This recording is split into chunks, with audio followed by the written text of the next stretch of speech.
Mr. Dunn. Yeah, Don, thank you. It looks like it'll be a full morning of activities and stuff like that.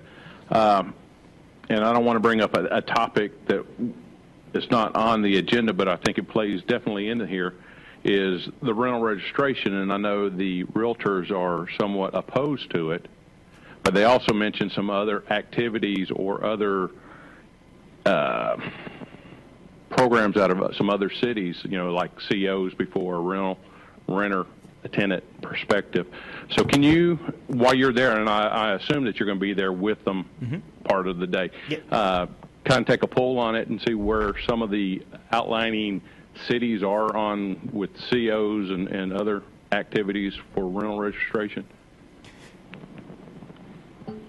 Well, certainly, I think we are expecting that could be a topic, and we'll see if it shows up. I think one of the things will be to see any sentiment that comes from the realtors individually.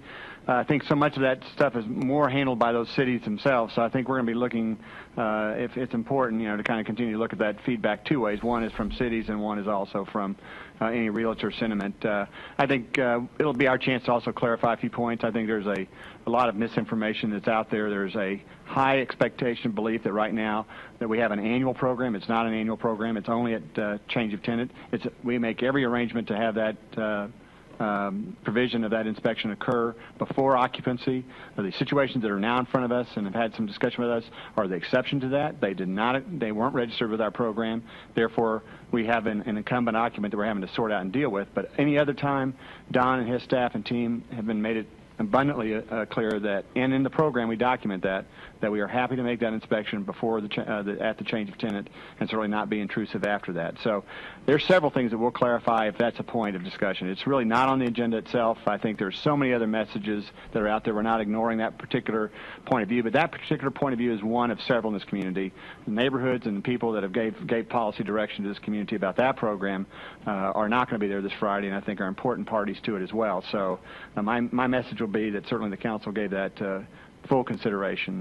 But like I said, I think it's not to digress into that subject heavily, but we're attentive to that matter and know those folks have some very important points of view. And the ones we'll want to listen to. I want to acknowledge that, but certainly acknowledge it's not the only point of view.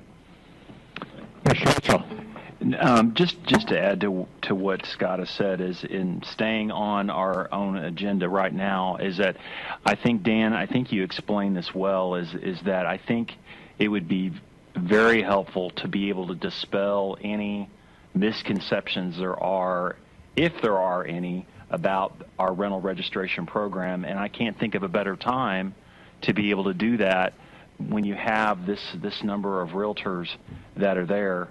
And so I think that might be a good opportunity to look at that.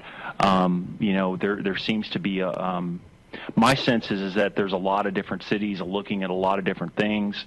But I think that if we can boil it down to 3 or 4 bullet points on exactly what we do, because it seems to me that the feedback that I have gotten from some realtors differs than what I get from other realtors. But at the end of the day, I think it would be good that we do clarify in a very succinct way what we actually do. Any more questions? Okay, thank you very much, Don. Thank you.